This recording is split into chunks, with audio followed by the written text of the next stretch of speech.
অঙ্গনওয়াড়ি কেন্দ্রে চুরির ঘটনায় চাঞ্চল্য ছড়িয়েছে।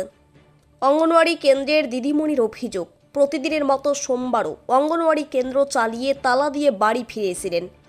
মঙ্গলবার সকালে অঙ্গনওয়াড়ি কেন্দ্রের তালা খুলতেই দেখেন অঙ্গনওয়াড়ি কেন্দ্রের এলইডি টিভি যা দিয়ে শিশুদের শিক্ষণীয় ভিডিওগুলো দেখানো হয় সেটি চুরি হয়ে গিয়েছে।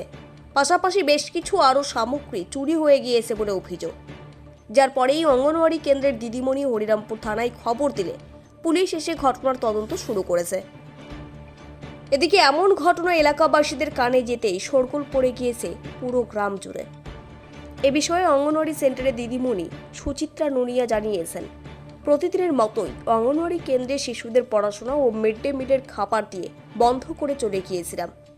এদিন সকালে অঙ্গনওয়াড়ি কেন্দ্র খুলতেই দেখি শিশুদের শিক্ষণীয় ভিডিও দেখানোর এলইডি টিভিটি চুরি হয়ে গিয়েছে। থানায় জানানো হয়েছে, পুলিশ ঘটনার তদন্তে নেমেছে। টিভিটা চুরি হলো, আমরা তো প্রতিদিন যাওয়া আসা করি। টিভিটা এক সপ্তাহ ধরে ছিল। টিভিটা থাকাকালে আমরা বাচ্চাদেরকে নিয়ে একটু চালাতাম, জীবজন্তু দেখতাম। দেখার পর প্রতিদিনই ভালো ছিল। তারপরে এই যে শনিবারে টিভিটা আমরা চালালাম, এবার বন্ধ করে 12টার পরে আমরা বেরোলাম।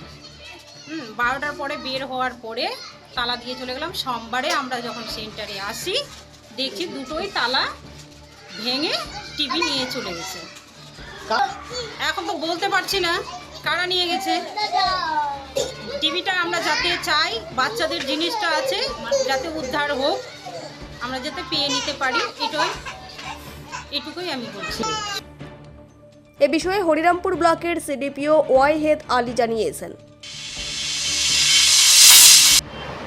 নর্দাস ওয়ান অঙ্গনওয়াড়ি সেন্টারে রবিবারের দিন একটা টিভি চুরি হয়ে গিয়েছে। স্যামসাংয়ের স্মার্ট টিভি, 40 ইঞ্চিস টিভি, যেটা চুরি হয়ে যাওয়ার পরে আমরা অঙ্গনওয়াড়ি ওয়ার্কার সকালে আমাকে জানাই, তো আমি সঙ্গে সঙ্গে এফআইআর করার নির্দেশ দিই।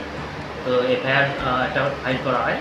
থানা থেকে দুষ্কৃতীকে ধরার জন্য বা চোরকে ধরার জন্য চুরি তল্লাশি করছে। পরবর্তীকালে আমরা এবং সুপারভাইজার গ্রামেও যাই, গ্রামে গিয়ে একটা বোঝায় যে টিভির কী উপকারিতা আছে, বাচ্চাদের কীভাবে এটা অডিও ভিজুয়াল হইতে শেখানো যেতে পারে।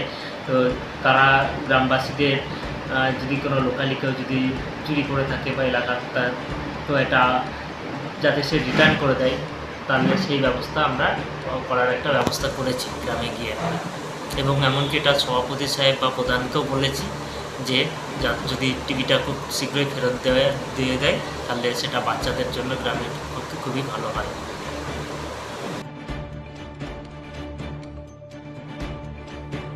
দক্ষিণ দিনাজপুর থেকে সীমান্তের কথার বিশেষ রিপোর্ট।